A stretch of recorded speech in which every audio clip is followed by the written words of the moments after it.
Daf Yomi, Tractate Bava Metzia, page 16b. Top of the page, continuing from the idea before, that which my net will catch today is sold to you. Mishum Kedei Chayav. Top of the page, 16b. The sages institute an ordinance that the sale is effected because of their concern for his immediate livelihood. The Gemara continues to discuss the matter of selling property that one does not yet own. Rav Huna says that Rav says, with regard to one who says to another, with regard to the field that I am about to buy, when I buy it, it will be retroactively transferred to your ownership from now. The stipulation takes effect, and once he buys it, the second party has acquired the field.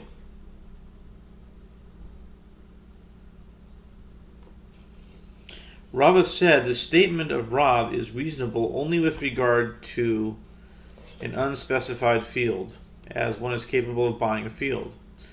But with regard to a case where one says to another that he is selling him this specific field that is not yet in his possession, the transaction does not yet take effect, as who is to say that the current owner will sell it to him?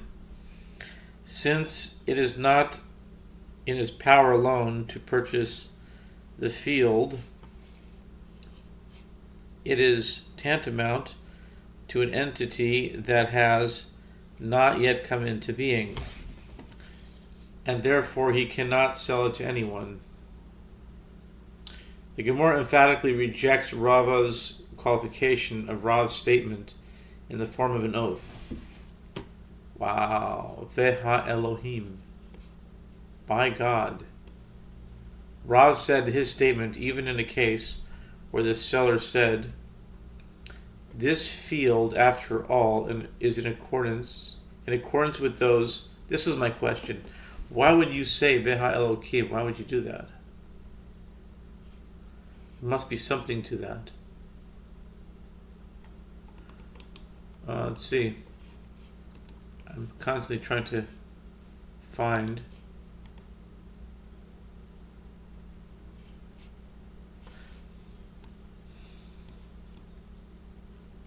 The Gemara emphatically rejects Rav's qualification of Rav's statement in the form of an oath.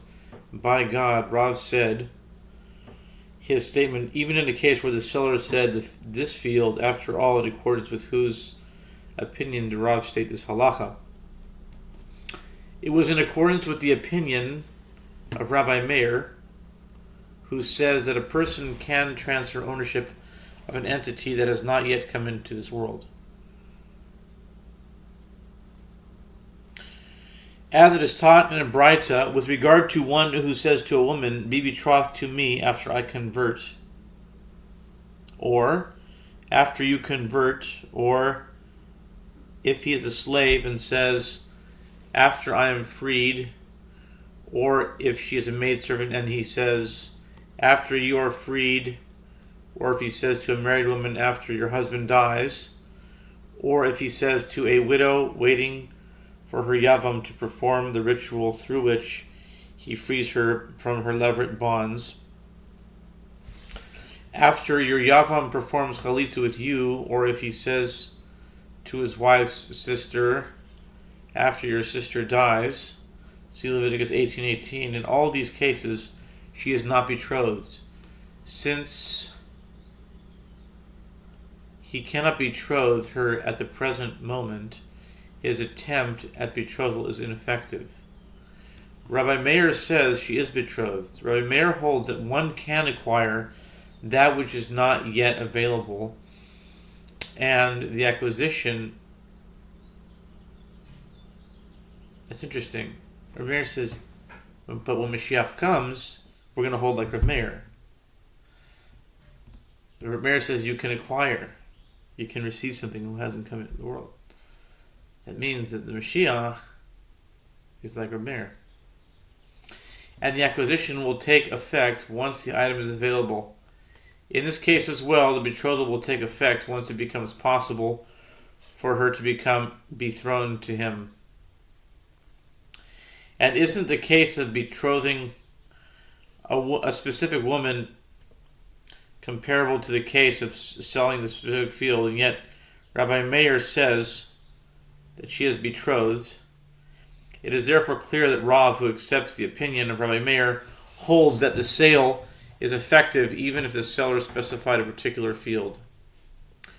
Shmuel says, with regard to one who finds a deed of transfer, a promissory note that establishes a lien on the debtor's property from the date it is written, regardless of whether or not he borrows the money at the time.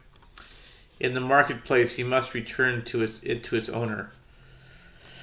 In other words, the creditor, as if one were to be concerned because of the possibility that the debtor wrote the note intending to borrow money, but did not borrow it in the end. He is nevertheless liable since he committed himself to pay at the time it was written. And if one were to be concerned because of the possibility that repayment had already taken place, this is not a justified concern, as in general we are not concerned that there was repayment, as if it were so that the debtor had repaid it, he certainly would have torn up the note. Rav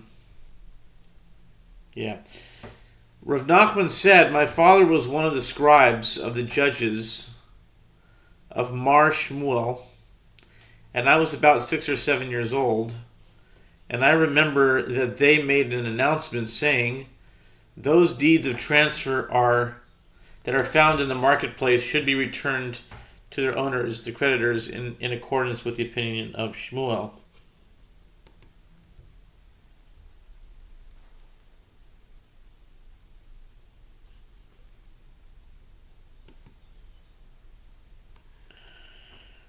Rav Amram said, we too learn similarly in the Mishnah in 20a, one must return any court enactment, in other words, a promissory note that has been authenticated by the court, to its owner. Apparently, we are not concerned that there may have been repayment. Rabbi Zera said to him, the Mishnah is not proof for Shmuel's ruling, as it is stated not with regard to all court enactments, but with regard to bills of foreclosure, which award property to a creditor as payment for the debt owed to him, and bills of authorization to locate and seize property from the debtor, both of which are not subject to repayment.